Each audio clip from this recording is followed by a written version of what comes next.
বিড়াল হয়েছে ভাগ কবিতা আবৃত্তি করছি আমি নাজমুল হাসান। বিড়াল এখন ভাগ হয়েছে সুযোগ পেয়ে ভাই, অতিষ্ঠ আজ দেশের মানুষ, শান্তি কোথাও নাই।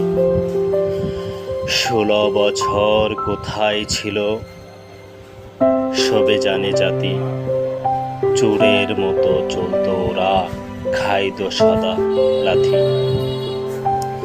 পিছন কথা বলে ওরা দেখায় দারুণ ভাব, জন্ম ওদের মূলে ভেজাল, নৈতিকতার অভাব। দেশ ও জাতি গর্জে ওঠ, ধরো ওদের সবে, এদেশ হতে ভাগাও ওদের, শান্তি পাবে।